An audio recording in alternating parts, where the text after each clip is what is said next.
these contrasting moments, I mean, you can relate it to a breakup, you can relate it to losing your money, whatever, all these so-called losses, they are not losses, they're gifts. They're gifts. And it's your interpretation. I know psychology very well now, and it's your interpretation of what's happening and your reaction. There's always a positive or a negative, and it's what you choose. They were the greatest lessons in my life now, looking back with hindsight. Hi, I'm co-host Nat. This episode, Chris and I are speaking to former England Rugby League star Mark Edmonson about the 3 stages of his life. Being an elite and highly decorated rugby star who played for the best club teams in the world, as well as England, to then studying human performance psychology and becoming a high-performance coach, working with UFC fighters, the England Rugby Union team, and even the world's fastest ever man, Usain Bolt. Having hit rock bottom and living a destructive lifestyle, the 3rd stage he sees himself in now is one of spiritual growth. He shows his clients how to reconnect with their inner being and infinite intelligence, encourages them to courageously envisage the life they desire, and inspire them to follow their desires with confidence, faith, trust and belief. Thanks to Mark for his openness and being so unique. In his own words, he describes himself as a bit different, and he's inspiring people to embrace their uniqueness. We hope you enjoy listening to this as much as we did recording it and hearing Mark's story. In this episode, we're chatting to Mark Edmonson. Mark's a former professional rugby player, has had several leases of a career, I would say. And so we're just going to explore some of his background, some of his experiences and life, and some of his life changes along the way. So, yeah, Mark, if you wouldn't mind just saying a quick hello and telling us who you are. Cheers, Chris. Yes, my name is Mark Edmonson, and that's who I am. So, Mark, sort of give us a bit of context. How old are you? Where are you from? I'm 44 years young. I was born in Lancaster in the northwest of England. I've lived in Australia for 20 years, and I have a daughter out there, so I'm a father. I'm an ex-professional rugby league player and international, as you'll find out. Now I'm a high performance, peak performance coach, and I specialize in sports psychology and human performance psychology. And I work with entrepreneurs and athletes for a living. Brilliant. So you'll have to keep us on brand as we go in terms of, so you're a peak performance coach. Is that how you describe it? Yeah, peak performance coach. So high performance, it's virtually the same thing. So with athletes and entrepreneurs, it's all about that peak performance, getting the best results. That's what they want. So my whole life has been in peak performance. So the human performance psychology, etc., is what I specialize in. Yeah. So why don't we rewind and start a little bit at the beginning? So you were born in Lancaster. Go on, tell us a bit about, I guess, childhood or siblings. Yeah. I was born in Lancaster in the northwest of England. Had a wonderful childhood, really, really wonderful. Joined a local school called Morecambe High. Luckily, they had a sporting program, so I trialled out all the sports from the age of 11 and fell in love with sport. And I became obsessed with rugby, and pretty much my whole time through school was fantasizing about becoming a professional rugby player. And when I told my when I told my teachers, when they asked, what do you want to be when you're older? I said, a professional rugby player. And they looked at me like I said, I want to be an astronaut. It was basically, they had no pathway for my dream. And they were trying to push me to you got to get a job, you got to go to college, the normal route. And I just refused. And it led me till when I was 17 and my wish came true. I was scouted from school. It's interesting, isn't it? You say there was sort of no pathway to your dream, I think is the word you use. And I think that's quite powerful. And you understand why. Partly the teachers aren't necessarily geared up to do that, but also that's not the route they've been through. So it's just an alien concept to them. How do they know that? So yours, you got a lucky break by being picked up, did you say? Yeah, I thought it was a joke at first. There was a knock on the door and one of the teachers said, there's a phone call for you in the headmaster's office. And I'm like, oh, what have I been up to? I'm in some trouble. Would know that feeling. Yeah, that overwhelming doom and gloom. But yeah, it was a phone call out of nowhere. Would I like to come down for a trial? And I'd been telling everyone, since I was 11 till I was 17, I'm going to be this professional rugby player, and everyone's just laughing at me because no one's ever done it really from the area that I've come from. And I was running out of time. I was coming to the end of school, 3 months, I think there was about 6 months left. And the phone call was, would you like to come down for a trial at St Helens Rugby League Football Club? And I was a Wigan fan at the time. Any rugby fans here? I was a Wigan fan. And I used to watch them playing against St Helens, and I could not believe it. So I went down, and the rest is history. So I had a trial. I looked out. The gods were with me. I scored tries, and I didn't even know what I was doing because I played rugby union, and there's rugby union and rugby league. And this was rugby league that I was trialing in. So I didn't really know what I was doing, but the luck, everything come together. And yeah, I played really well in the three trials, and they signed me on a 4-year contract. Just take me back then. So you were just playing. The college or school you were at was a normal school, or did you say it was more of a sports school? It was a comprehensive school, so not the traditional private school that has a private rugby program. And that was the contrast in the areas. They had better coaches in the private schools, and yeah, the comprehensive school, they did have a sport program, but it was very basic. But Was it rugby union you were playing then at school? it was a rugby union. I went the whole way through the school playing rugby union. Then I got asked to go for a trial at rugby league and wigged it. And I heard on something else you'd been on that you had a great story about going for a rugby union trial and then not actually getting selected, and then actually the anger that drove you on the next match on a miserable cold day somewhere on the next Saturday. And Yes. Oh, you've heard that story, yeah. tell us a little bit about that story. Fate had it that day when I was tested. So it was the last game of the season at school. And all the boys, we had nothing to play for, no championships. We'd flunked out in the league. There was, just nothing. And I had this dream of I'm going to get scouted by playing and being the best every time I get on the field. So I'd had trials for the north of England. And if you get in the north of England, you are put in front of scouts. And I didn't get in the north of England.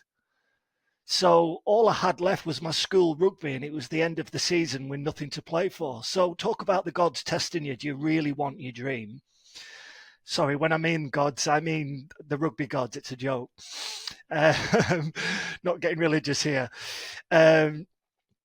So I'm on this coach going to this wet and drizzly day, nothing to play for, supposedly. All the boys are talking about, we were just getting into the drinking back then at 17. And I'm just so angry I didn't get in the north of England and I didn't get put in front of the selectors. And I had this opportunity to flunk out with the boys and get on the drink, or play my one last game with every bit of essence I've got and finish off the season like I started the season. And yeah, so there was 7 people on the touchline with umbrellas, so there's no crowd. The team we were playing against were useless, and we put about nearly 100 on them, and I scored about 30 odd of them on my own because I was so angry with life. So I finished off in style, and I did not go out drinking with the boys, and I went home and I was quite depressed for a couple of weeks. But then go back to the story I just told you. There was someone on that sideline that just so happened to be in the area, and there was a rugby game on, and it was a scout from St Helens, which, I did not expect, and that was the fate. Awesome. I guess it just shows as well. There's a moral or something there, isn't there, about never giving up at the finish line, kind of thing. Exactly. Yeah, that was that one. Yeah.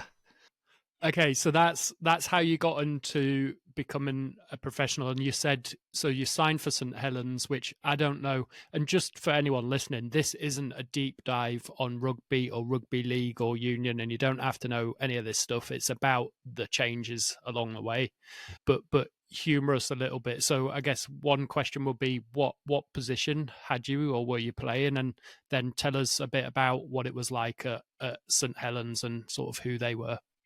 Yeah, I played prop forward at the time, so you've got to be really big. It's one of the biggest positions in rugby union and rugby league.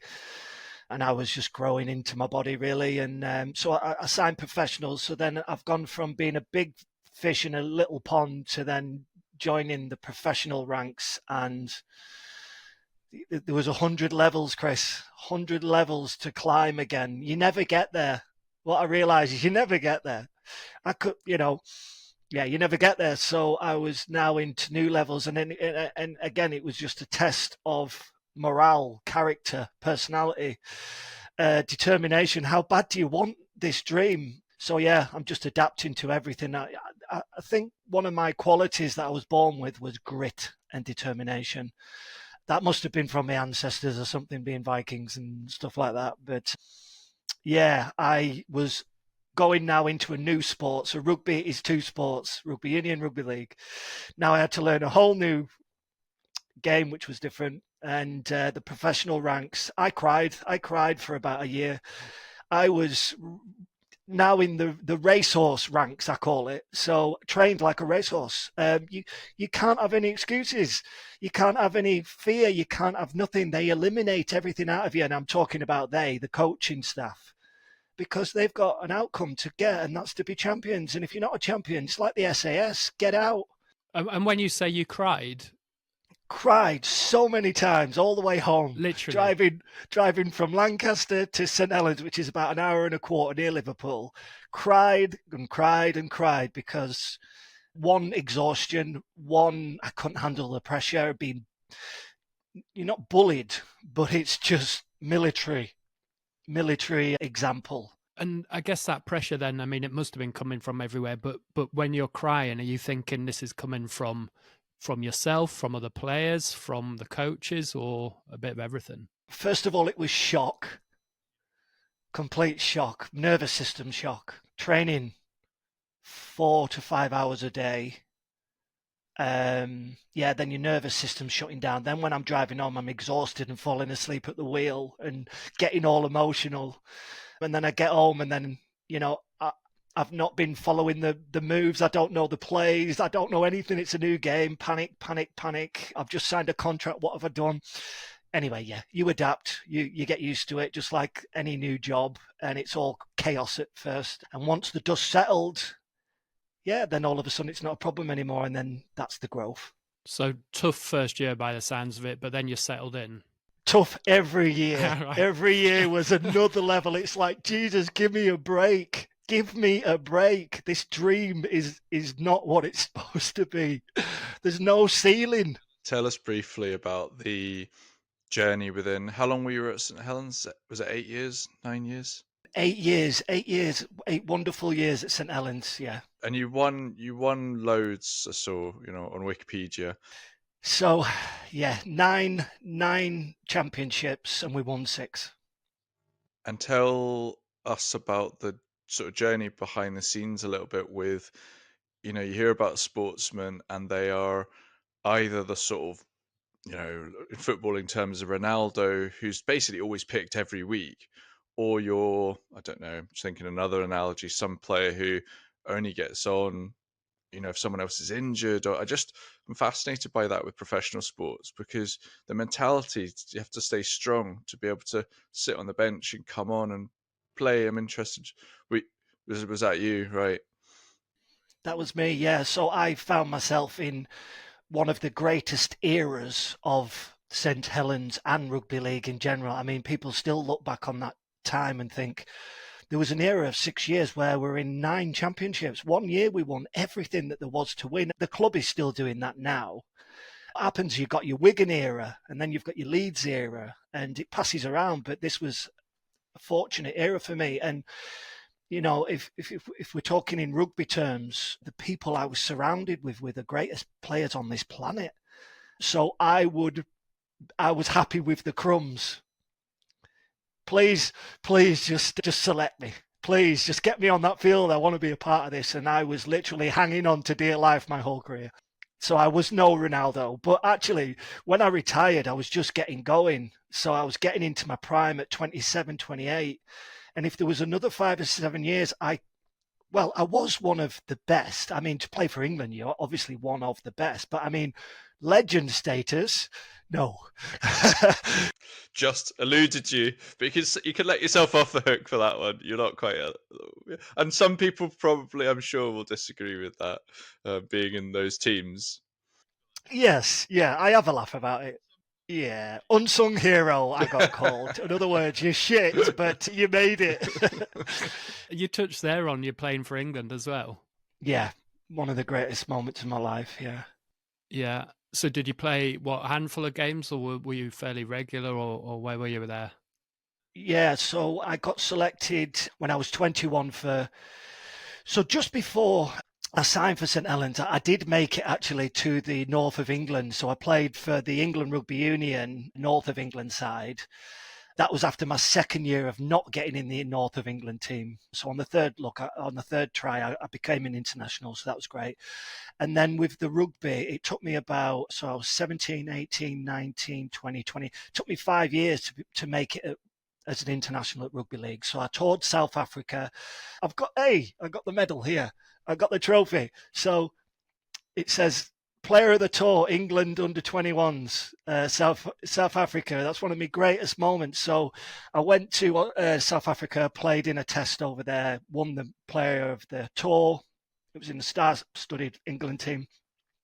And then I've got picked for England after that as well. I'm toured Australia, Tonga, New Zealand, Fiji. And then I've been selected in the future, but had to pull out through injury. So, yeah, I was only getting going. So multiple international, yeah. You did St Helens and fantastically successful. And then tell us about, why did you move to Australia? When you think that the dream can't get any better, there was another phone call that I thought was a joke, and it was an Australian guy that had been looking for someone like me. So I said, piss off, put the phone down. And then it ran back and it said, if you do that again, you're going to miss out on a huge opportunity. I'm like, are you for real? So they gave me 24 hours to make the decision, and I'd just been selected for England. I was just signing a new 2-year deal that would take me to 10 years at St Helens, which is the testimonial year, 10 years. Yeah, I'm set for life. Legend at St Helens. But then to risk it all and go to Australia, that is the greatest competition on this planet. I had to. So for rugby league, is that like the sort of holy grail? The pinnacle of the leagues? That's the Madrid. That's right. like the Madrid soccer, football. So Barcelona. So when they call, you go. Basically, you go. Yeah, I'll tell them to piss off, and tell them to piss off, and they call you back. Yeah. Do you ever look back on your life and think, maybe I shouldn't have told that person to piss off, because maybe that was real? Well, I stopped telling people to piss off. That's a good lesson to learn. It was real. So just believe it next time. Yeah. So tell us about your time in Australia. Then, what was that like? So I broke this shoulder in the last 3 games of the season at St Helens, but I'd already signed the contract, so they had to take me. Well, they didn't have to, but it was there's a lot of money behind it, and rugby players get fixed up in off-season, it's called, where they go in for surgery. So I went in for surgery and I had my shoulder reconstructed. Sounds painful.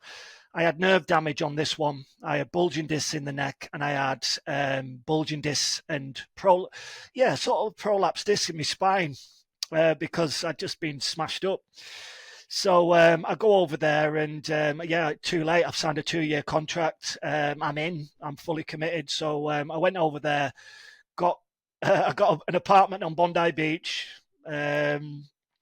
It was so weird. I turned up dressed like this and it was 40-degree heat.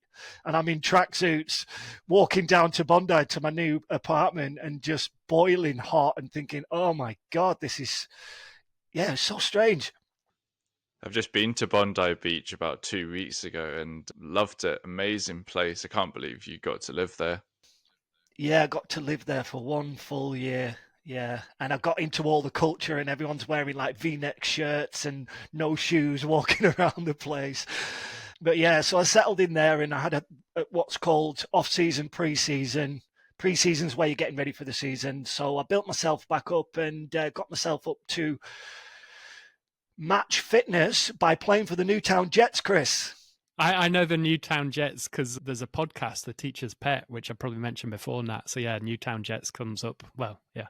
Fascinating story. So I played for this team called Newtown Jets to get up to scratch, to the speed, to fitness. And then I made my debut for the Sydney City Roosters, one of the greatest teams on this planet to this day. And it was magical. Yeah, wonderful experience. But that's where I met the mother of my child. I met Nicole. We've got a 16-year-old beautiful daughter. She's been brought up on the beaches of Australia. She's known nothing different. We emigrated when she was 1. She's got and has a fantastic life.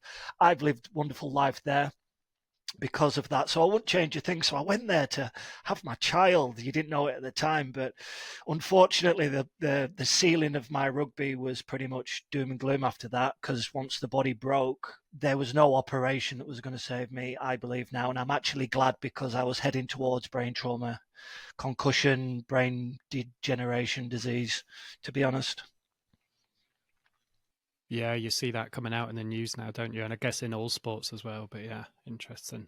We've kind of covered most of your career there in a really, as Chris says, this is more about you and your life story. And it'd be great. We want to hear about behind the scenes, what was going on in your head. Surely you paint quite a rosy picture, but there must have been difficult times. If you're injured, I've heard that's very, very difficult for a professional sportsman. And I think you hear about professional sportsmen, their sense of being is linked, with their sport as well, their identity. So tell us a little bit more about that side of things and how life was actually day to day, because by the sounds of it, it looks great from the outside, but it can be incredibly tough. Yeah. Okay. Good point. Okay, I'll bear all. So when you run into the ground, I mean, that's you're a machine. You run into your ground, your nervous system, and you deplete all your minerals, and it affects your mentality. And then you've got your identity, and you've got all of your things that you've built based on a performance at the weekend. So if you didn't play well, then you were incredibly depressed. And there was many times behind the scenes that would lead to over drinking, fighting. It would come out in such frustrating ways. There was really dark times of crying yourself to sleep, wondering if you're going to get re-signed in the next 6 weeks. I've been dropped to the reserves and felt like my life was over. I'm not famous anymore. What if I don't play well in the reserves? Where to? So there was many moments like that in my life where you're fighting this battle of holding on to the dream. And I don't know what's worse. Not having it at all or being in it. It's an incredible attack on your emotions and your nervous system. And do you know what? In the time I played and all the decades before, you did not share your feelings. You did not share how you mentally felt. You did not. You dare. You kind of said it was like an attack on your nervous system and emotions. Were you, or how conscious were you of that at the time? I was all over the place. It's just literally holding yourself up. My diet wasn't right. My doctor's checks, all my bloods were terrible. Liver counts, hormones, white blood cells. If I'm referring to white blood cells, or white blood cell counts are always showing if your body's attacking something. I was always run down, liver counts, everything, all over the whack, hormones. I was going through the rigor. That's why there's been 3 phases which you've put, Chris. I think the first one was the rugby dream. The second one was after my rugby, which was my coaching dream. And now I'm into this third phase of my life, which is a new perspective on all of it, which is health and well-being and fulfillment and peace and contentment. And yeah, I mean, it's very in line with your mission statement. And that's the reason for having you on. Like, you touch on those things, but health and well-being, and I guess peace of mind and all this stuff. And that's what we try to be about, partly on the Life Changers podcast, but at the Adventure Solos events as well. I relate. Can we stay with the just rugby with a tiny bit longer, and before we move on to all that good stuff? So, but a lot of it sounds as though it's kind of inescapable, isn't it? Because you're just being they just want, like you said at the beginning, the coaches just want you to win, and the best way to, most efficient probably way to win is just beast these guys until they can't do any more. Whether I'm sort of swinging you in both sides here, but there must have been the real highs with, and where did they come? Were they just playing and training? And was it you felt good playing and training because that's kind of what you were built for, but outside of those times it was hard? Or tell me a bit more about that. Oh, it was a wonderful, just looking back, it was wonderful times. Yeah, I loved every day. I was excited every day. I was a trier, so I'd give up my all. The only down times, was when your immune system's really low and you're exhausted and your nervous system's shutting down, or you've not played well.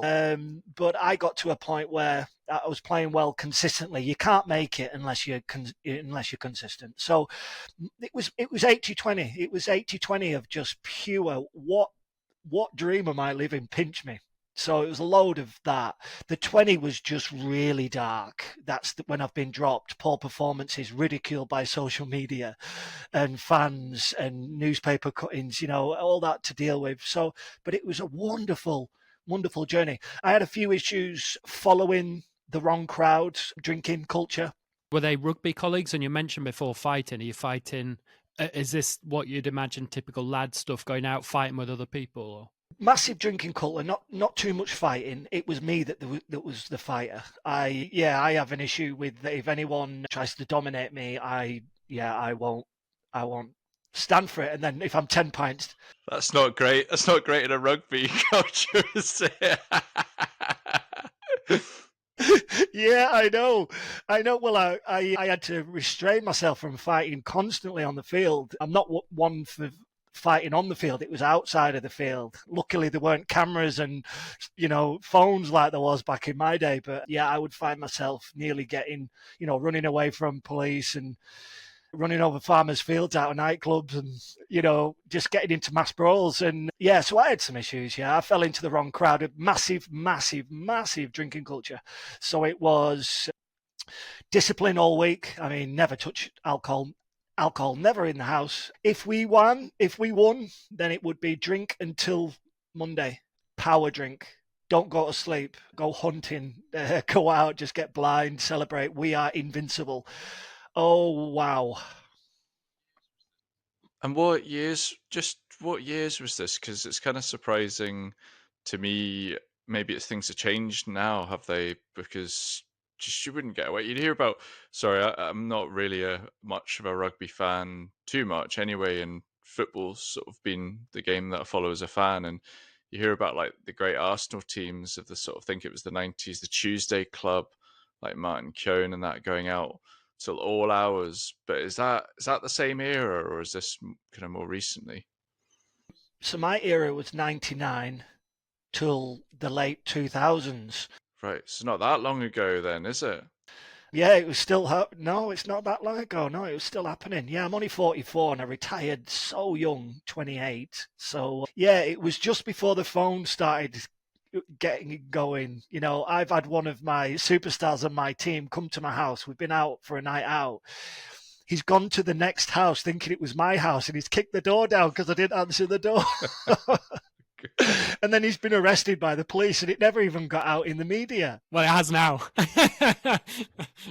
It has now, because it's in his book as well. It's in his first page of the book. He got arrested and smashed them, But yeah, we looked out. So, but it's been cleaned up, and there's big welfare departments in each club now to look after social media, to look after behaviour. People can speak about their feelings now.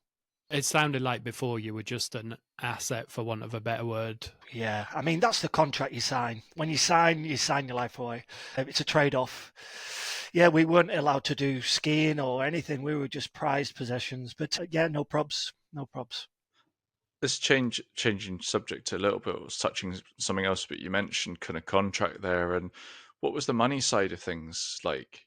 Were you well paid? I mean, were you going to set for life, and you're now sort of kicking back in Barbados, or have you got more to do because There was definitely players that are set for life. Yeah, just one or two contracts and they're set for life. You're talking hundreds of thousands, well invested. We had some really smart players that have set up businesses, bought multiple properties. Me being that little super sub, grabbing at crumbs, I'd take any contract. Yeah, we've got this amount for you. Yep. Do I stay at the club? Yeah. Okay, I just sign it. It was in my last years that I started to earn decent money. So I did have properties. I was building a portfolio, but when the economy crashed in the same year as I retired, then I had to sell pretty much everything that I owned that was equity, just to provide me with enough money to get qualified to start my own business. And that's what I did. Yeah, so it was never about the money. Was starting to get set up, but then the world shit itself with an economy crash in 2008. And I didn't know what an economy was. So, I was advised to sell the properties that I could not now afford. So, I had to, I lost, I think, And I guess you thought you were being sensible, buying properties and stuff, being advised by the sounds of it from someone else, and then it just all went wrong. And from someone else. The lesson learned. Do not invest your money into anything you're not a specialist in. With hindsight, if I'd have kept that money, I would maybe have been set for life. But anyway, that's not the lesson. I can be set for life now from the lessons I've learned in the past. Now I'm a traveller, so I've never bought since I sold all my properties because I'm not going to share my views on why, but I wanted to be free, and and when I was in mortgages, I'm set somewhere. So yeah, it's I think must be tough for professional sportsmen, because I think you're picked up from such a young age, and then you're just kind of taught to do one thing very, very well, and then it seems from the outside perspective, it seems that just kind of there are lots of charlatans and hangers on that are just selling these professional sportsmen a bunch of crap, and more often than not it goes wrong. I mean, there are obviously some sports people who've done extremely well buying massive property portfolios, but you hear about a very high degree of sports people going financially bankrupt within sort of 5 years, especially in the US. You hear like the NFL, it's an incredibly high statistic of people, and they're earning millions and millions, and then sort of a high percentage then become bankrupt. Nat, it's the same principle as someone that wins the lottery that's never gone through 10 years of understanding the concept of business and trade and currency. If you've not studied, it doesn't matter how much money you've got, because you haven't got that understanding, you'll spend it all. The lessons, you've got to become a master. If you master money and business and trade and currency, then you're more likely to keep it because you get multiple levels of income, passive income, compound interest, all sorts of information to do with money, and that's what they're lacking. You weren't being taught about compound interest at St Helens. Nothing. No. I was taught to smash people's heads in for a living. And to put up with the same happening to you by the sounds of it, with all that. Yes. Fight. Yeah, that's just a life of fighting. We've spoken a bit about, I don't mean to gloss over any of your achievements or anything, but as we say, that's probably one for another time, and it's incredible, as Nat said.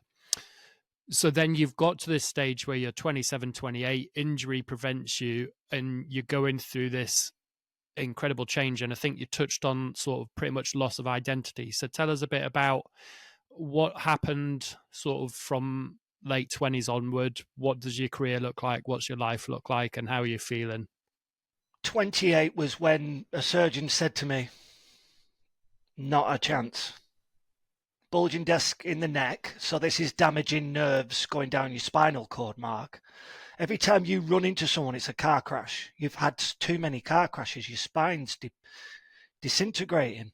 And that was the same. So you've got your thoracic up here and you've got your lumbar down there. And I've got car crash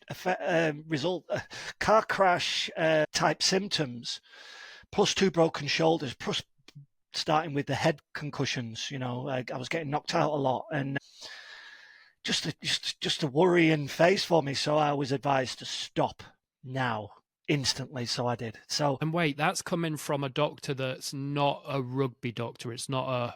This was a surgeon. Oh, sorry. Okay, yeah. This was a surgeon. I can't remember in what area, but they just sent me for all the scans, a full checkup, and it was just alarming. Yeah, and that's all. That's pretty much all contact sport people, UFC guys, judo, wrestling, rugby. Yeah. And that was, I guess, an eye-opening moment as well. Like, you must have known you're a bit injured, but perhaps weren't thinking much, or was like, this is something to overcome, and then suddenly it's like no, stop this. Yeah. So the year after that was a new learning, which a lot of people take their lives, Chris. They take their lives. They can't do it. Were you feeling depressed? Oh, yeah. I would wake up in Australia, because it wasn't long after I retired that my girlfriend said, look, my daughter's won. We're not staying in Manchester, and you're not a professional anymore. It was great advice. So let's go to the beach where my family is in wonderful weather. If you're going to start again there. So we had support from her mother and father and grandparents, and yeah, what a blessing that was. But I took my problems with me. So I was waking up in paradise, but my paradise was still, I was realizing, my whole life, it doesn't just go. There's an incubation period. It takes you about a year to get over it. Maybe some don't get over it, but yeah, so that drinking culture never stopped in me as well. So I would self-medicate. So I started to bring alcohol into the house, and that's where a year of pondering and misery, not too much misery, I wasn't that bad, but I was just not accepting. That was all. Until, I reckon about 6 months, and then I woke up and just went, right, enough of this drinking, enough of this feeling sorry for yourself. What did I do in the beginning? I had a vision. I studied. I threw myself into it. Let's go. What do you want to do next? And that's when I started reading seminars, reading hundreds and hundreds of books, and started to get new information. And then I found the next excitement, and followed my passion into where it's led me up to now, 12 to 13 years of being a high performance coach. It is incredible, isn't it? And I guess there's a lesson there for other people. You've, from age 11, you've had this goal to be a professional. You've chased that dream, you've achieved it, and then suddenly it's taken away from you early. That's what it's going to feel like. And yeah, you've had this, sounds like maybe only 6-month period or so when you're distraught from that, but then you've sort of given yourself a bit of a kick up the arse and been like, okay, we need to move on. What's next?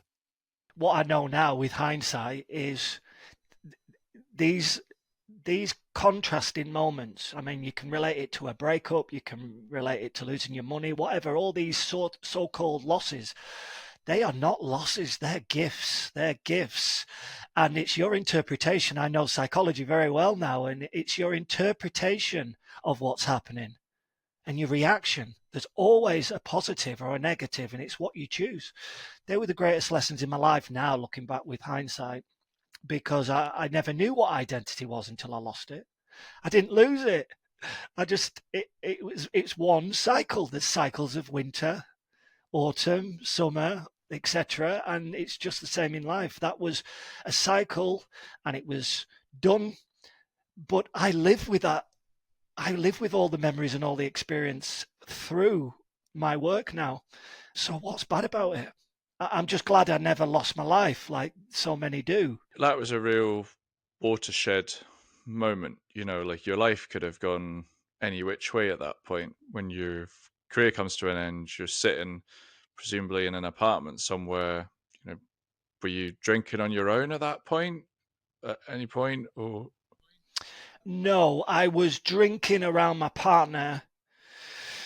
So, yeah, I can remember one time when I went, oh God, this has got to stop. I think I had 2 bottles of wine while I'm on the computer looking at past rugby games. This was in that 6 months period. And she said I fell asleep and stopped breathing, stuff like that. So that's when I'm like, oh, wow, I can't remember going to sleep.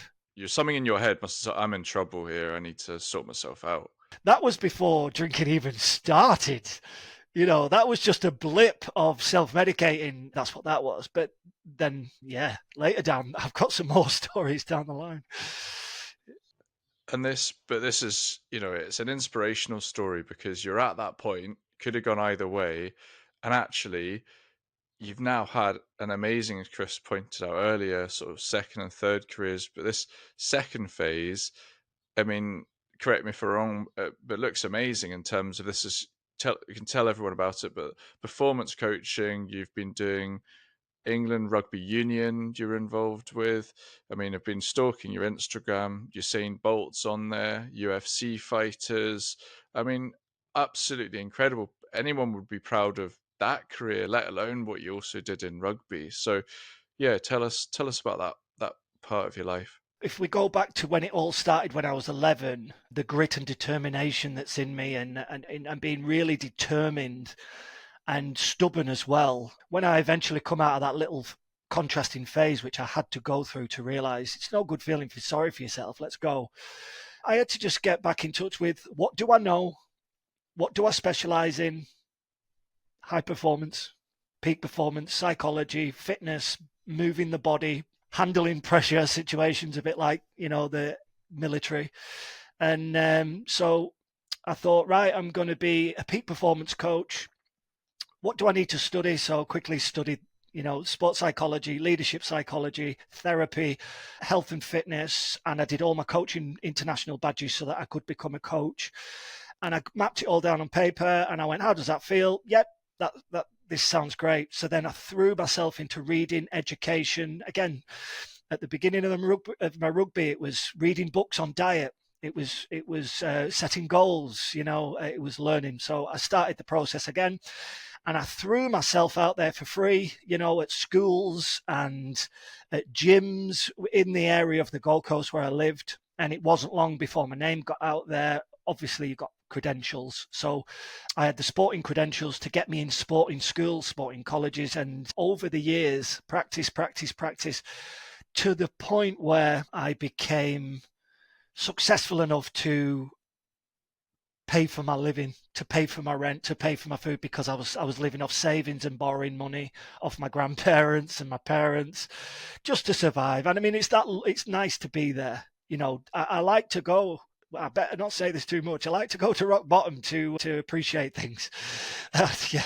And again, that's a cycle. So yeah, it wasn't long before I picked up the UFC fighters and then got the contracts to speak. And then I started building where the pinnacle was 2008, Usain Bolt, working with the England national team. I wanted to play for England at Rugby Union. I played for North of England, but again, there's all the other counties that I didn't play for, so the combine was England. So I coached England, but I didn't play for the England Rugby Union. So I coached England Rugby Union with Eddie Jones, and that was my pinnacle before the world shit itself again with the pandemic. So I've had a wonderful coaching career, and that was my second phase. So I've traveled all over the world with UFC fighters, champions from all sports, entrepreneurs, multimillionaires. I've just absorbed it all. And I do know that my career is forever now. I mean, this is it. I've never worked a day in my life, supposed, it's been one dream. I'm on to the second now, but now I've got a new lease of life with my outlook. I used to chase things, cars, houses, accolades, things like that. And yeah, I think the pandemic made me realize that can be taken away from you in a second, because I reached the pinnacle working for England and all this CV, accolades. But when you can't travel and you're on lockdown and you don't have a backup plan, then how do I earn a living? So yeah, it made me reevaluate again. So now I'm into this third new perspective. So for lockdown itself, you were in Sydney, were you? I was in the Gold Coast, Queensland in Australia, and they were pretty strict. New Zealand were really strict. Was you there, Nat? No, I wasn't, but I'm visiting a friend here who's in New Zealand, and it was just completely shut down. Actually, for them, it was kind of quite good because the whole country was almost normal because no one was in or out. Everyone were heading to the mountains, weren't they? Exactly. I was going to ask you about the psychology part of what you learn, and how did your perspective change in that second phase of your life? Presumably, you had to learn quite a lot about yourself. I mean, did you end up doing therapy yourself in that second period, or? What a great question. Are you ready? Are you ready for this? Go. We've got another hour So and a half, so go for it. good. The first, I'll have a drink of coffee then. Hold up. Yeah. Okay, you ready for this? The first phase of my life was a very physical one. Okay. You look, you can be a musician and become one with the instrument, which is a combination of physical and mental. Okay. I nailed that. But then as soon as you turn off, you're not a musician. That doesn't mean you've nailed it mentally and emotionally and all that psychological side of things. That's what I learned when I studied psychology in the second phase, which did sort me out to a degree. I started to interpret the world with better goggles. So we have thoughts, we have feelings, then we have the behaviors. And I started to understand that, yeah, I could interpret life a lot better. So when I retired from the athlete, I was a mess. Then as I read the books and got this wisdom and the seminars and all that, then I started to understand, oh, I can control my life and I can act this certain way. But there was a lot of things that I didn't study. This third phase that I'm in now is spiritual, emotional. And this is about, again, it's not things and it's not accolades. This is about, we are spirit. So I'm not talking religion here. We are spirit. There is a higher power that's created everything perfectly, a higher consciousness, an inner being. This is your true fulfillment and contentment and peace. Whereas the second phase was, I'm going to make it again. I'm going to be significant in life again. I'm going to have the Porsche again. And I got the Porsche again, but I still had these underlying issues. So it's like the ego is still driving you in that second phase. It's the ego. It's the ego. It's exactly that. Yeah, the ego is wonderful through the second phase of your life, the achievement phase, and it will power you through. But yeah. What strikes me about your kind of story, and if I think about where I was when I was kind of, I don't know, my 20s, I felt lost. And I just feel like I managed to go through a journey like a lot of us perhaps do in the 30s and 40s, and sort of try and become a lot more balanced. And it sounds like you've been on that journey and I wonder whether being a professional sports person actually makes you even kind of, what's the right way of putting this, sort of you're single-minded on one kind of goal, and that probably makes you even less balanced. To be the best sports person you can be, does it actually mean you have to have very little balance in your life across these other parts, or certainly used to mean that? I don't know. Know thyself. This is a deep question, so I'll try and keep it honoured. Your ancestors leave you a makeup in your DNA, right? And so you're born with it. There's some born with it and not. And what I mean by that is there's some ancestors that have been peacekeepers and they're okay just with, well, I'm not going to say normality, but, not pushing the boundary. But then you've also got this ancestral pioneer gene. The Vikings were pioneers. they had to adapt. Their land was freezing. They couldn't grow crops, or it was being overpopulated, or they were being invaded by religion and had to whatever escape and see new lands, and they had to dream and think and cross and bear their fears and face the fears and all that sort of stuff. It's encoded in a lot of people. So you're born with this code, and I just feel that that's what I was born with. So what was the question again? I got lost there. That's interesting, as in your drive. I think this is what you're saying, your drive. Yes, you said laser focus. Yeah, it's in me. Know thyself. That's what I was saying. You've just got to know yourself, and this comes down to I am a bit different, and a lot of people think that they should be ashamed by that. But once you understand uniqueness, embrace your uniqueness, and if someone doesn't like it, that's their issue. So I've become so laser focused, and I've got to understand, again, with addictions, that once I focus on something, we're going to the nth degree. We're going to Saturn. Not even the moon. You go to Saturn. Yeah, we're way past the moon. So again, knowing thyself, the self-discovery.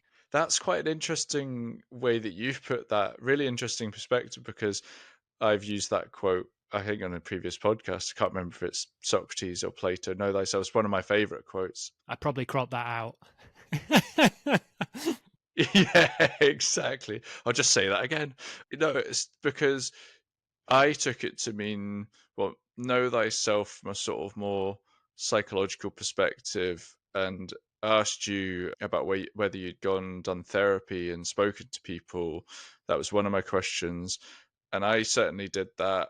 And through doing that, I certainly understood myself a lot better and was able to become more balanced and generally become more content. It's still obviously, you have your struggles in life, but knowing yourself, if you remember that, you can kind of pick your path, so to speak. So yeah, but you take that, actually know thyself a little bit differently, I think, which is know myself from what I'm born with genetically, and I don't know, is it work to Far more than that. Are you ready?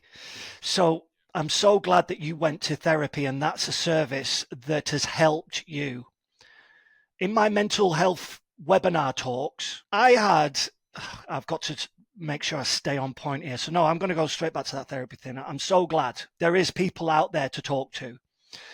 This is the iceberg on your self-discovery of finding out who you are. This is just the iceberg. Someone else cannot do it for you.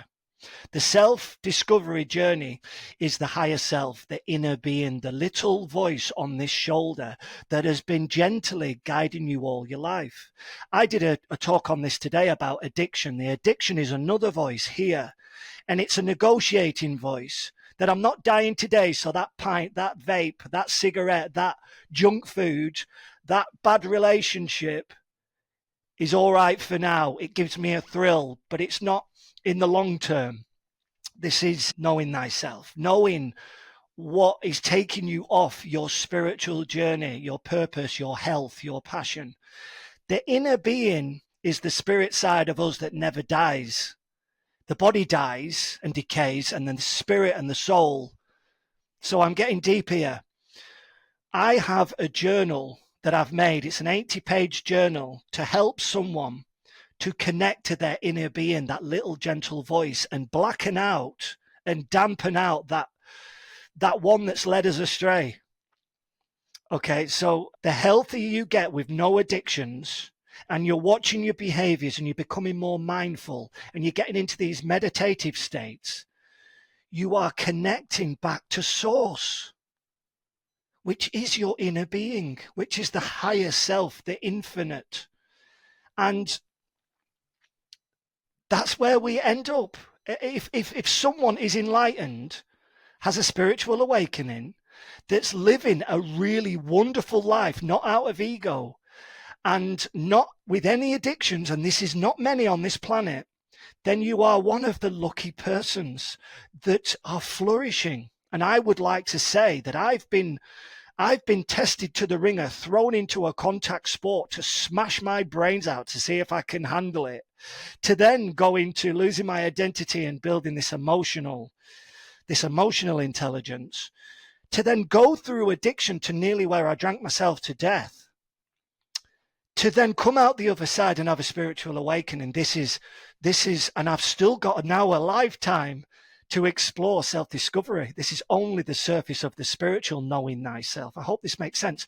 So I went to 5 therapists, and it was just the iceberg.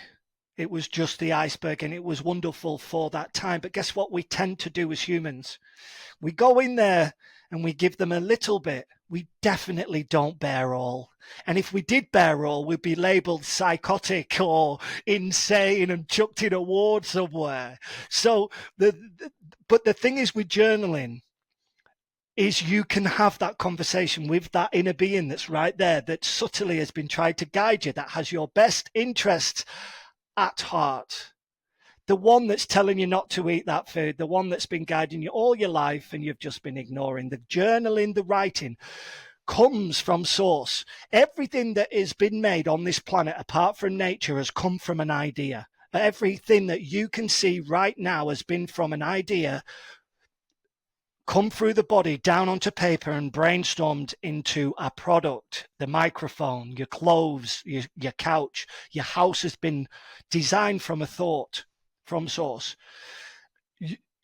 I am teaching now in this 3rd chapter of my life, and I'm not turning into no monk, but the spiritual journey is what we're here for. Now, there's some people that go through their whole existence never getting out of the physical phase. They're overweight, they're in pain, they're walking around with an elephant in the room, a big question mark over their head, and they're in the 60s and 70s in really poor health, disintegrating hips, knees, ankles, on Zimmer frames, overweight, losing their hair, not flourishing, and they get all the way to their life and they never worked it out.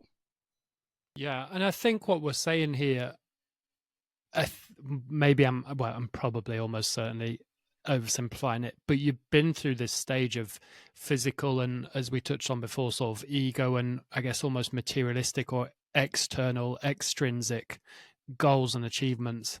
And it feels like now it's all about the internal. Obviously, people have different thoughts or beliefs, but it's about making yourself happy internally and getting those internal goals that are important to you rather than the external factors. Is that too simple? Is that about right?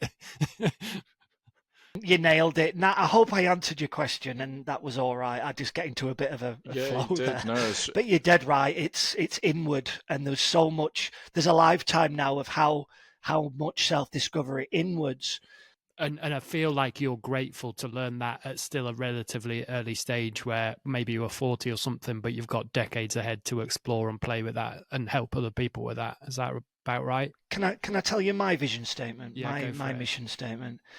Through the ringer that I've been through, it wasn't no coincidence. It wasn't. It was for a reason. And this phase now, if I can, so compound interest, the ripple effect. If I save one life through my coaching, through addiction or wherever it, or I'll give you an example. No, if I can transform someone in sport. So I've got a beautiful girl in Australia. She's coming into her late 20s. She's coming out of her prime or heading towards it. There's only a few years left. When I got her 2 years ago, she was riddled with fear, but she wanted to be a Muay Thai champion, a professional. And she was amateur and she was losing and she was defeating herself, and it was affecting her whole life. Mental health, well, not mental health, but down in the dumps and living in fear. She's now full professional, fighter of the year, fighting for championships. She's got a wonderful life, and now she inspires girls to come and fight for whatever reason. That's one person, change the life, ripple effect to thousands, millions, yeah? Because they get inspired and then they go teach what she's teaching. Now, when it comes to addictions and stuff like that, I can save a life, transform that person, there's a ripple effect. So with me finding now the ego can just go and sit in that room until it's called upon. And now I can just take this spiritual journey as far as it can go, which is me connecting to nature. And I am everything. There is nothing for me to go and get, you know? And if I can save lives and the ripple effect, that's my only purpose at the moment. And now I understand why I've been through everything I've been through and not taken my own life. So tell us a bit more. I feel like we've hinted at it, but not fully explored that. So you went through this coaching era after playing where you were helping coach the England Union team. During lockdown, you ended up stuck on the Gold Coast in Australia. And I say stuck as in that put an end, not being able to travel, put an end to that part of your, I guess, career or phase. And then you've come out, well, it sounds like you've been through some addiction stuff and come out the other side. So tell us about that phase of transition again you went through and what you're actually involved with and doing now. Okay, yeah. So, yeah, my coaching career, I've mentioned a lot about that. So, yeah, let's get to the pinnacle. So I signed with Eddie Jones, Stephen Borthwick, who's now the coach of England team. Yeah. And I signed a 1-year contract and it was my dream. It was my dream. I went in there to work for the England team and they'd lost 6 games out of 9. And Eddie was in a bit of strife and he brought me in and someone for the sports science side of things and me for the psychology. And I got in there like I had rapport with everyone because they'd either watch me on TV or I played with their parents. Oh, yeah. And I'm one of them. So I was just in there, straight away. And we won 17 games out of 21. And we ended up in a World Cup final in Japan. And I sought out my 1-year contract. I finished it. So I went back to Australia to have Christmas and time with my daughter. And then, and the pandemic. So I was staying with a friend for a 3-month holiday, reevaluating what's my next steps. Do I come back to England and work? And I wanted to come back and do more rugby. And I'd missed England and family and stuff. So that was the plan. And then I didn't really believe that the world was going to end up how it did. So I was staying with a friend and then I had to go and get myself a place and just sit it out. Yeah. So while I was sitting out, my next learning was addiction. Yeah. So it wasn't just in the past a rugby drinking culture now. Now it was traumatic where I'd been working to this pinnacle and now my pinnacle was all taken away from me in the space of, you can't travel. My funds were running out. I had no online presence. Yeah. So adding a bit of trauma. It's interesting. When you live on the Gold Coast in Australia, sun's shining every day. So there's a couple of vices here. You drink because you've earned it. Yeah. You drink because it's sunny. You drink because it's a holiday destination. You drink because you're dating and it's romantic. You drink in traumatic times, and I drank at weekend because that was my culture. So basically, I ended up drinking every day, and I had all them vices operating at one time, and I drank every day for a year, and it went from 2 bottles to 3 bottles to sometimes, I don't know how many I got in the space of a day, and I was in this cycle of, it's not long before I'm dead. Mm-hmm. So do you remember thinking that? Yes, 100%, 100%, without going into some vulgar details. Projectile vomiting, because you can't keep the alcohol down and your body's so poisoned that it just wants it out.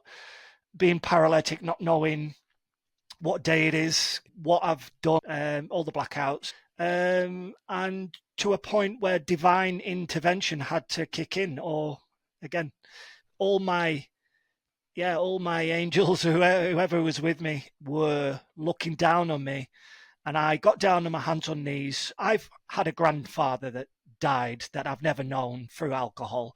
I've had cousins and aunties drink themselves to death. Mm-hmm. I've got friends currently drinking themselves to death, and not and totally in denial. I've got clients, I've got friends. It's just rife everywhere. And so I was heading to death, and I got down on my knees and I did a deal. And I says, tomorrow, I don't just stop alcohol, stop everything. This is a whitewash, and I will serve for the rest of my life. Will you do that with me? Woke up, the easiest thing I've ever done in my entire life. Yeah, just cold turkey. Done. That's the higher self. That's the highest. There wasn't even a cold turkey. If I define cold turkey, it's where your body's all, you have to go to the doctors, and you've got not when I don't know. So I'd been drinking full year every day, and the fast food, and I was bloated, inflamed face, joints. I was projectile. I was in a really poisonous state. Yeah, not looking after yourself. And never mind the fast food that I was having, and the vapes and the cigarettes, and going out partying as well, and the whole concoction of the whole, and then just to wake up, bang, done, deal done with the creator, the higher self. This is where it led me. Like, started reading these books, and other people have been through this spiritual awakening. When you realize what you're here for, and what it's all about, and it's about service, and it's about health, it's well-being. So the ripple effect started. Then I started to address diet. Then I started to address addictions, and I did call a therapist on the phone, Nat, and it was the most wonderfulest conversation in the world. It was just beautiful. It was the trigger, it was the trigger. He'd been through the same journey. Yeah, it was wonderful. Yeah, really nice. I hadn't actually realised that part of your story, that effectively, if I've got this right, you had first career with rugby, and then you had a dark place with alcohol, thrown in with other thoughts and things going on in your head, and then you had a second career, and then actually you had this, again, was it about a year, you said, where, let's just say, how would you describe it? You were off the rails, you were drinking, had an unhealthy lifestyle, and then you found your way back again. Is that right? I had the drinking culture since I retired from rugby. So throughout my coaching career, I was still drinking, but I had a lot of work to do, so I couldn't drink all the time, and it wasn't destroying me, but I was managing this bad habit that was waiting. The habit was waiting for the world to shit itself, or something traumatic to come into play, and then that was the excuse to drink every day. Lockdown was my excuse to drink every day, and it was like that voice that I was explaining before over here, the negotiation voice, was lapping it up. That's the addiction voice. It's really weird. It's when you get healthy, you identify these two voices. And it's really interesting because you'd presumably done so much work on yourself, on psychology. You were teaching the England rugby players about this, and then you yourself then really struggled. Again, like you say, it was there lurking and waiting for you. And then you've been through, you would say, a different experience, a more spiritual journey.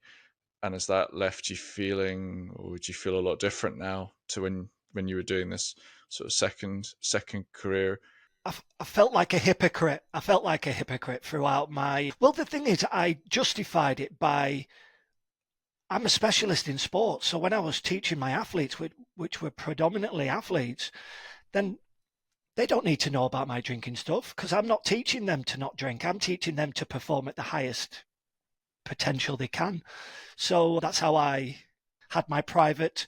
It's the same with everyone. We've all got our private little things that we keep from everyone. We don't even tell the therapist. So I had my private stuff going on, and it was eventually getting to a boiling point of death or suicide or destroying everything. I'm going to take a slight issue with you about not telling the therapist. I think maybe that's... I think I pretty much tell the therapist everything, even weird stuff that I'm like...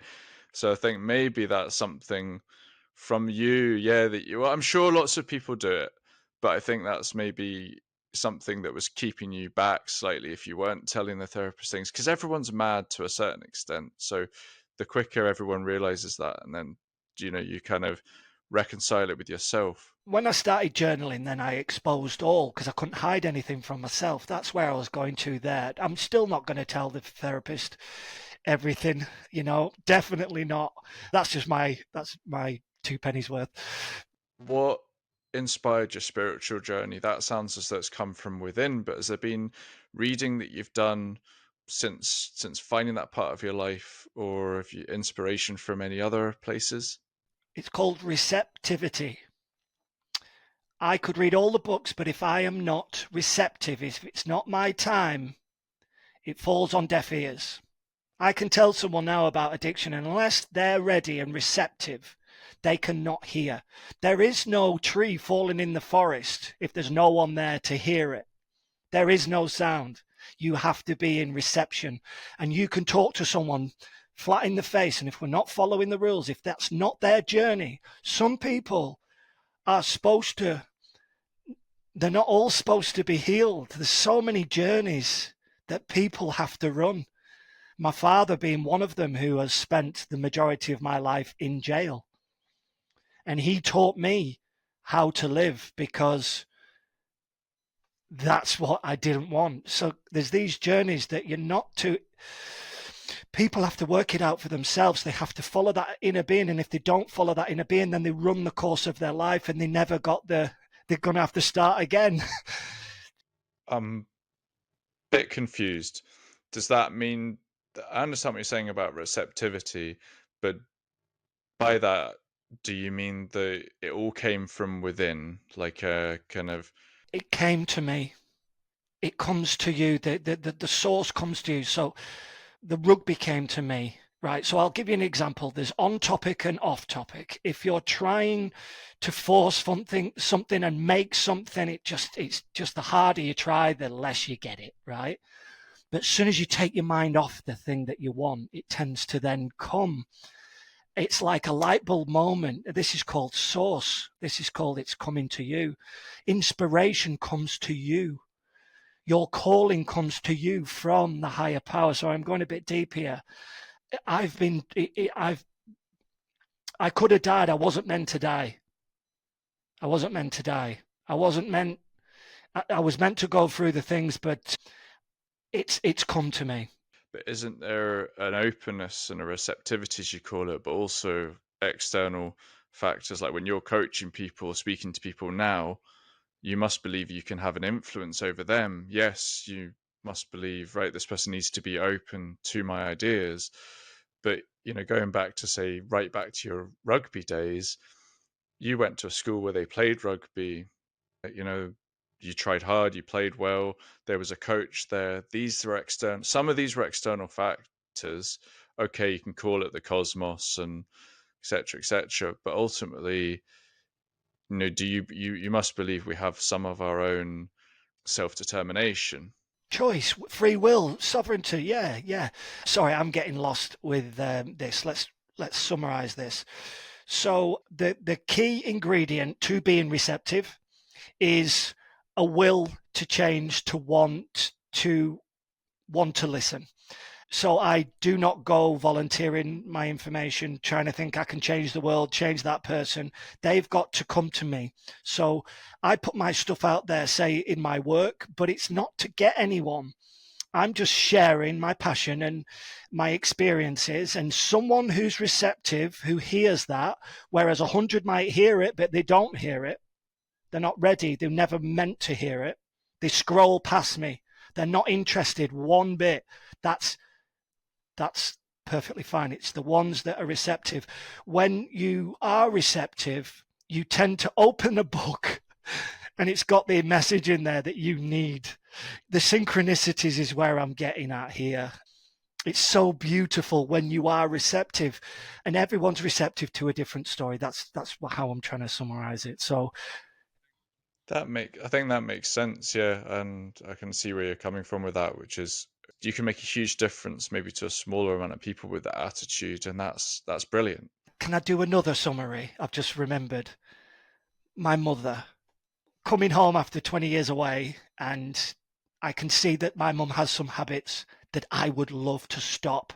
Mum, I know what you're doing. My mum's had a stroke. My mum's on thinners, all sorts of tablets for cholesterol, blood pressure, the whole lot. She's had a gallbladder out. She's not lived the healthiest of lives. She doesn't exercise, blah, blah, blah, blah. So I come back from Australia and I try to take control of her eating. How do you think that worked? Because I know better. I tried to get her to drink filtered water because I know what's in them pipes. How do you think I went? Yeah, she's not open to that, is she? She'd tell you to bugger off. Yeah. Not open, not receptive. And it's not any of my business. So I soon learned the laws of how this world operates. I learned that too as a kid with mums. My mum used to smoke, I don't know, it must have been 20 fags a day, silk cuts they were back then. And I used to... Oof, so did I. I used to hide them around the house away from her because it was like, I don't want my mum to die of these horrible cigarettes. And it didn't work at all. She would find them and smoke probably more of them after she found them. And it's just like your parents telling you, don't touch this, don't do that, you go and do it more. This is the understanding I've got now, and it's so beautiful because, people come to me if they like and they are receptive. And that's all my job is, to share my passion, be as healthy as possible, serve when someone wants service. And getting away, I guess, from the spiritual side and bring us on to that sort of service side. What do you see so your Team Edmonson, is that right? Yeah, so Team Edmonson is my coaching company, and I do webinars, seminars on mental health, peak performance, any subject you want. I do podcasts for free.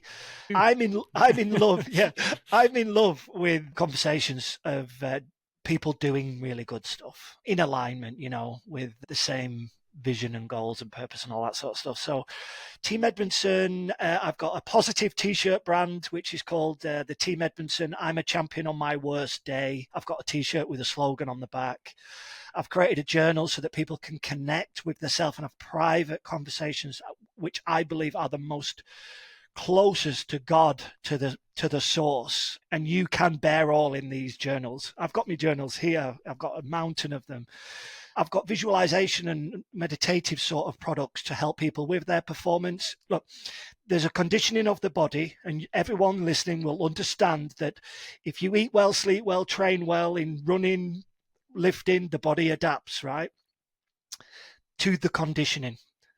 But who is bloody conditioning their mind, shutting up that 60,000 chats of monkey chatter, and we're creating these crazy lives on default.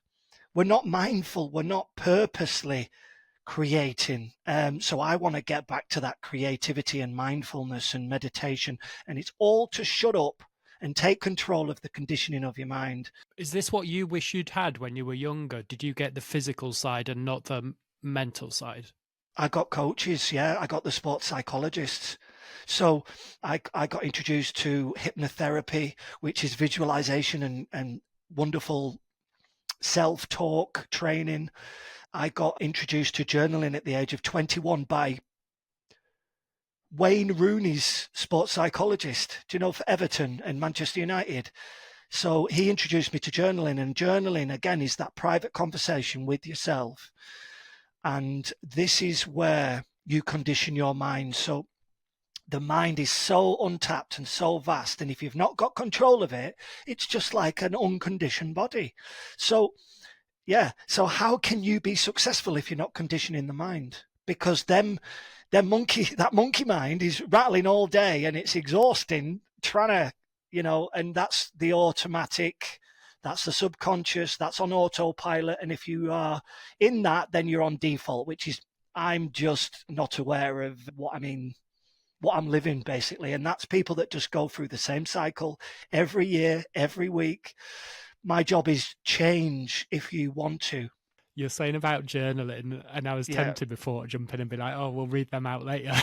But you're saying there's stuff in your journals that you don't share with Private. your therapist. Yeah, I don't exactly. think he'll be reading them way. out, Chris. No, No I'm only way. joking, because this Yeah, brings me back yeah. to, I've been watching The Office, the program, as in the American version recently, and there's one where his Michael Scott, who's the sort of David Brent, the boss character from the English version, is the boss in the American one, Michael Scott, and he writes his private diary. And then he ends up in this lawsuit because he's in a relationship with someone else from the office. And so they bring out his private diary, and there's like this guy in the corner from HR who sticks his hand up saying he wants a copy as well. And so then they go for a lunch break from this court case. And as Michael Scott walks into the diner, they're all there. They're reading through it. I know. Yeah. Well, you always watch these true crime. You listen to these true crime podcasts, Chris, and Yeah, you're always yeah. thinking, just burn the journal. Like, maybe you have to Yeah, write it, but yeah, if you've killed yeah. someone, don't keep a journal. Yeah. Yes, yeah. Journals are, they need padlocks on them or burning. Yeah. When you're working now, do you look back kind of with a composite idea of all these things that developed over your lifetime, or do you see them sort of segmented? And what I mean by that is, we've talked about it in 3 stages. Of course, life doesn't really work like that, and your brain doesn't work like that. But do you use ideas that you've mentioned, the kind of Everton coach there, and you mentioned the chimp paradox, and all these theories, do you think in your brain they're being used to help people, or do you think that you have segmented them? So you thought this, I've left that behind. I thought this, I've left that behind, and now I think this. Yeah, well, we've got the free will to choose what works for us. I have a coaching system which is eliminate anything that's not serving you and create what does. And it's a natural intervention to health and well-being and better performance. I mean, that's my slogan. I've taken from all the books I've read what I like, what works, and deleted the rest. And I have coaches memories and what they've said and what I learned, and a lot of my knowledge is from the forefathers of education from the past, and theirs was from theirs. But what I'm interested in now is this infinite intelligence, which is not from books, which is not from man-made people inventing stuff and saying, because I've had conflicting diet advice all my life and it's nearly killed me. I've had conflicting training advice all my life and it nearly killed me. I've had conflicting education from so many human beings that it comes to a stage where you have to just sit quiet in nature or in a room or meditate and quieten the noise and see what the source has to provide in information. So the laws of how this universe works are not from humans telling us. That's sort of where I'm going. So about the body naturally healing itself and how the foods react and how sleep and satiation and all these wonderful things, that's not from humans telling us. You have to dig deep to get these bits of information. That's where I'm heading now. Yeah, I think it's quite a unique perspective, actually, and really interesting to hear from you, because certainly a lot of people seem to go with certain kind of gurus and believe certain topics, and it sounds as though you've got to a different place now where you're like, okay, I've listened to all that, I've heard all that, read lots of books, and now I'm just going to kind of listen to myself and try and feel out what's right.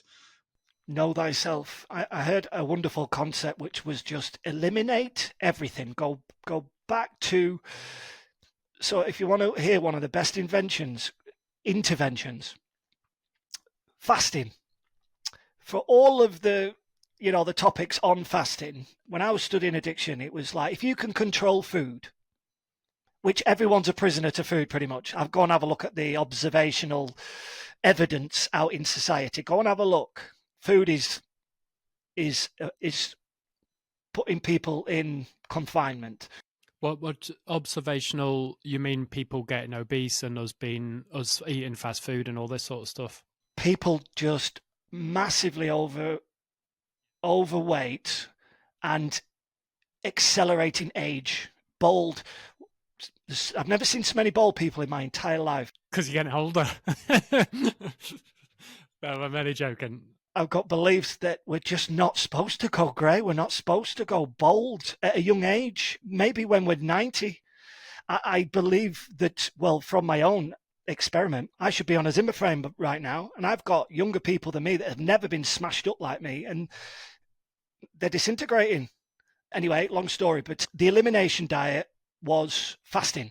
So I looked into it, and then there's this Japanese man, you can look it up, Nobel Prize winner for autophagy, it's called, autophagy. And this man won a Nobel Prize because he studied, I don't know whether it was mice or did the actual human test, but the longer the human went without food, the more optimal in mental and memory and performance and burning fat, adaptation. I mean, one of the biggest physical problems in society is people can't lose weight. They just don't know how to do it. They're trying all these different diets. I know people that train 2-3 hours a day in the gym twice a day, and they're still not losing weight, getting in shape. Anyway, long story short, this guy won a Nobel Prize, and I looked into his research. And then fasting was related to addiction. If you can control, so we've got oxygen, we've got water, we've got food, we've got sleep, we've got these fundamental needs. But if you can control the food thing, you're on to a winner. Everything else is child's play. And it was. I fasted for a year. I would go 1 day, 2 days, 3 days. What does that do to the human body? It gives me time to go into fat burning. All my inflammation settled down. I gained a nervous system control, and all my memory came back, and I've started to feel feelings of euphoria for natural, no drugs involved. Very, very strange. So anyway, it led me down a journey of eliminate. And the conclusion to that was, you have no idea until you bring it back to bare nothing of what you're tolerant to. So in other words, I was tolerant to alcohol. I operated on normal, and this was normal. I could get out of shape, and I got, I put on weight, and I was in so much inflammation, but you become normal. Cigarettes, blah, blah, blah. But once you pull it back, you get this sensitivity. And then I became allergic, Chris, to everything. I became allergic to everything. You could not put, I used to wear deodorant and put wax in my hair. And then I became allergic, like skin rashes, and I would be in hospital if I put a deodorant under my, so strange.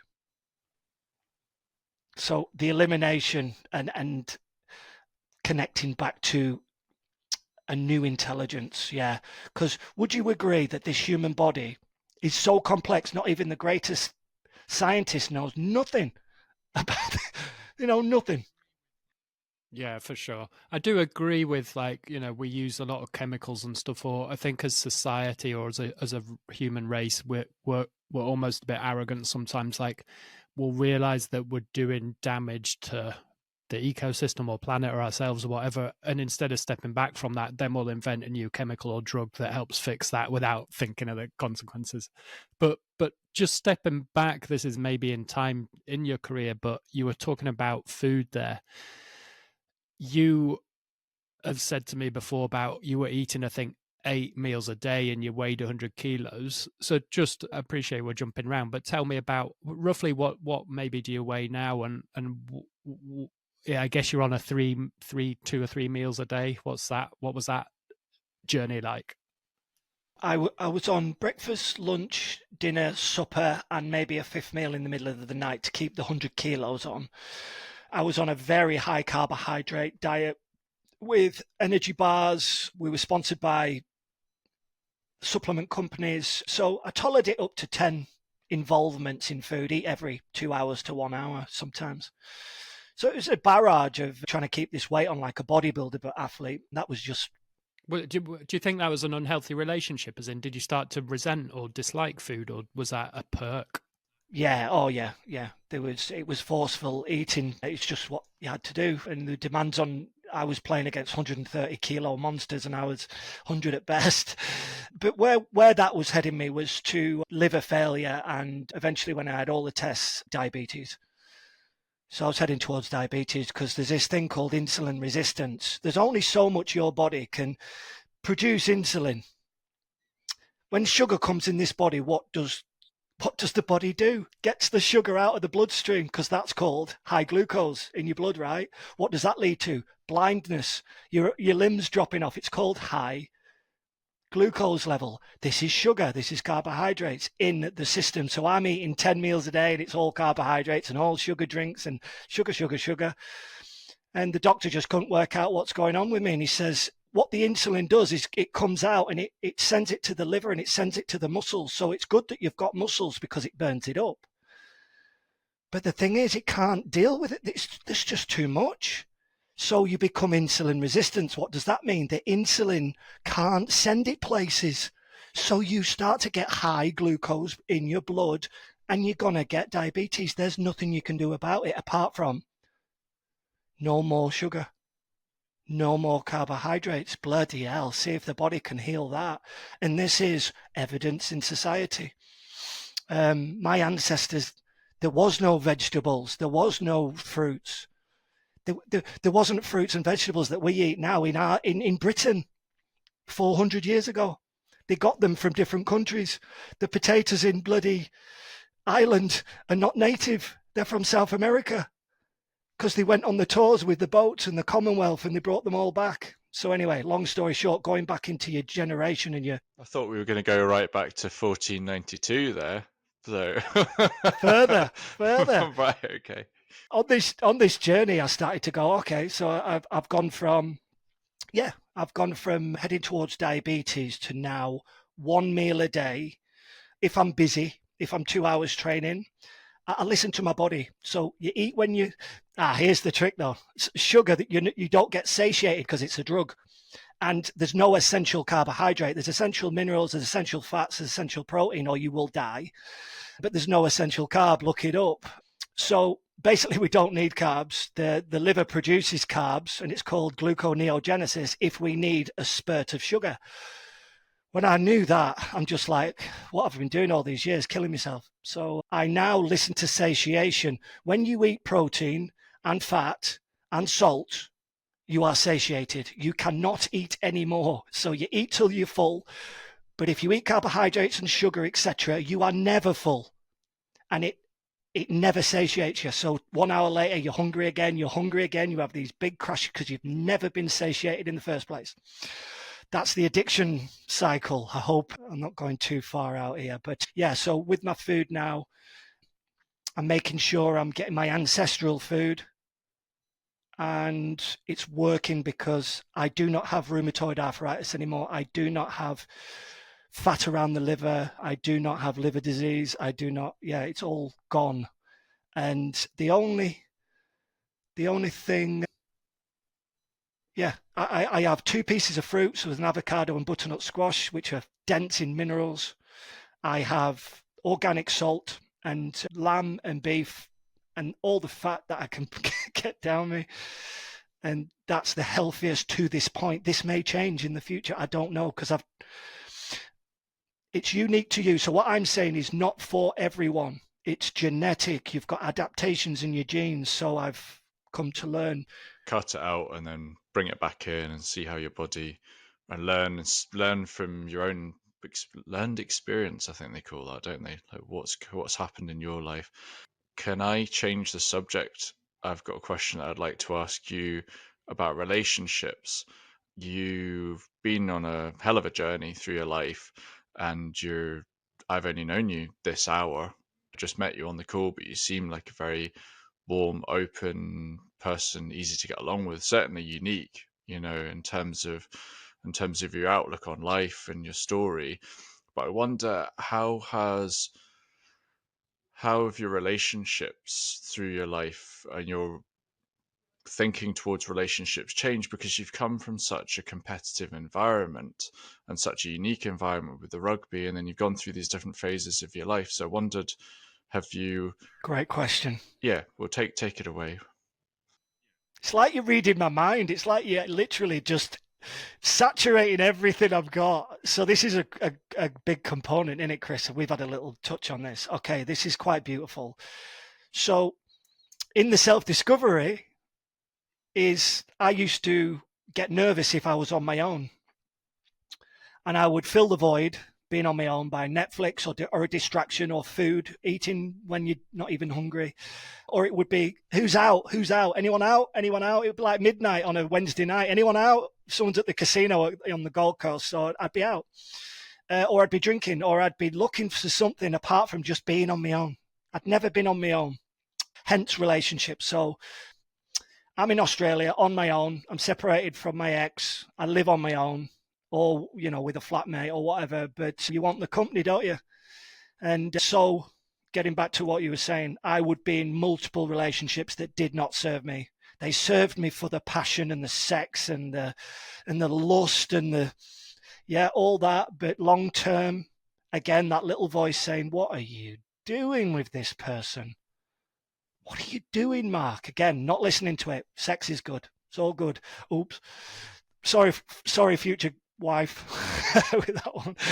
But so now I've been single way over a year, and there is no dealing with your loneliness when you've gone for a bit of a spiritual awakening.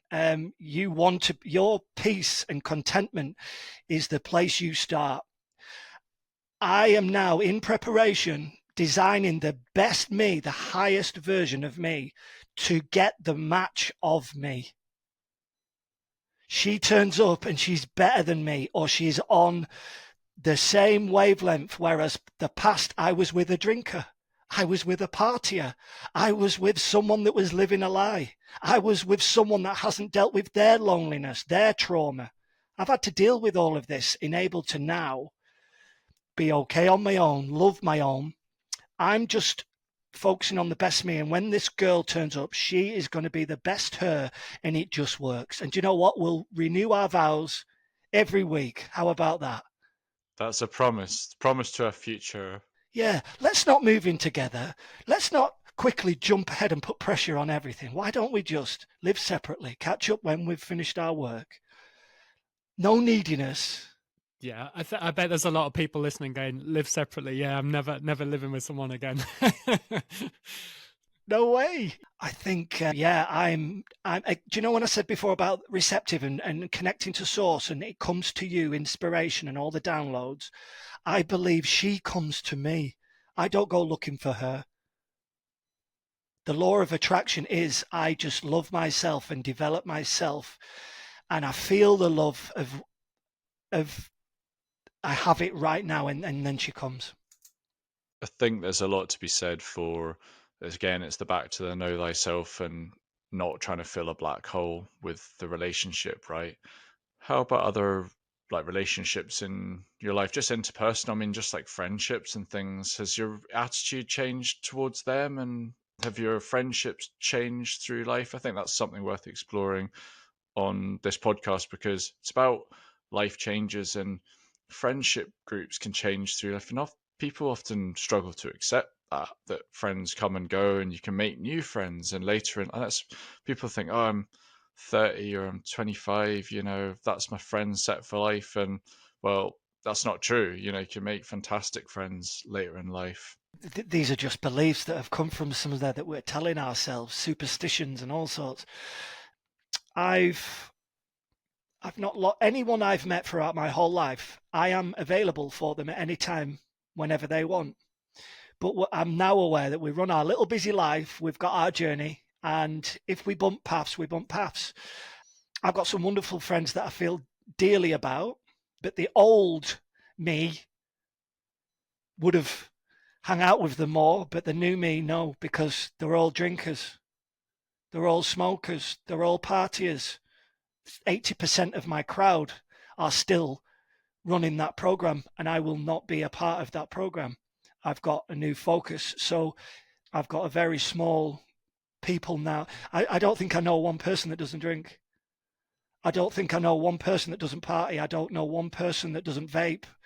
I don't know one person that's on a spiritual journey like myself. So I've come back home to see family. I've got grandparents and my father in older age, and I'm in that period now where I'm reconnecting with my ancestral home, which is, where I'm at in my location. And I'm okay on my own, and I'm looking forward to relishing new like-minded people to what I'm at now. And I'm totally open to that. I'm in no rush. I don't need anyone. I have everything, if that makes sense. Yeah, need to find, well, not need to, but it sounds like it'll be nice to make new connections with, like-minded people. And it must be difficult to move away from people with a different lifestyle. And certainly, I'm sure there's a bit of, so certainly for me, there's been, I don't know if I'd say sort of sadness and grief, but close to those emotions, because you're sort of leaving people behind and moving on to different types of people. And I think some people just probably never do that in their lives and never change what they might need to change, or would be happier changing. But sometimes that's healthy, isn't it? People have got their own journey, and if it intertwines with mine, then they will show up. And what we're in control of is our routine, our thought process every day, and our dreams, and following our passion to the hilt, as an Australian saying, to the hilt. Take your passion as far as it can go, and if people come along for the ride, then they're very welcome. And if I've reached out to people since being back, and would you like to come hiking in the Lake District? I will let you know. Never heard from them again, because that's not in their psyche at the moment, whatever patterns they're running, and that's fine. Mark, just to maybe wrap things up, we try and ask pretty much all our guests this. If you had one piece of advice for someone listening, what would it be? When the inspiration comes to you, so motivation is someone gives you a bit of advice and you feel their kick. You feel the seminar guy's kick, the book guy's kick, and it lasts a day or so. When the inspiration dings to you, act and take it all of the way, because motivation is constant energy from source. So rugby came to me and I would have taken it to death. And there was never a time, apart from, when it wasn't going according to plan, that I was never happy. It was pure happiness. Follow your passion, whether it's knitting, playing board games, whether it's cooking, whether it's music, whether it's reading, whether it's being a nerd, whatever it is, follow it. If it's your passion, follow it all the way to the end, and you will have a wonderful life. Great piece of advice. Thank you. Yeah, follow it all the way. Take it all the way. I took my rugby career until I was nearly dead. And final one, if people want to reach out to you, how do they do that? TeamEdmondson.com. TeamEdmondson.com. Mark Edmonson Rugby on Wikipedia. Yeah, you'll find me, but everything's on my website. I do webinars, I do podcasts, I do seminars, I do private consultations. I've never been on social media before, but I'm trying. I'm now practicing. Hey, it's Chris here from Adventure Solos, where we help people in their 30s, 40s and 50s to rediscover themselves and meet new people. If you'd like to find out more about Adventure Solos events, visit adventuresolos.com. That's adventuresolos.com, where you're very welcome to stay in touch by joining the mailing list. So adventuresolos.com and enter your details to sign up to the mailing list.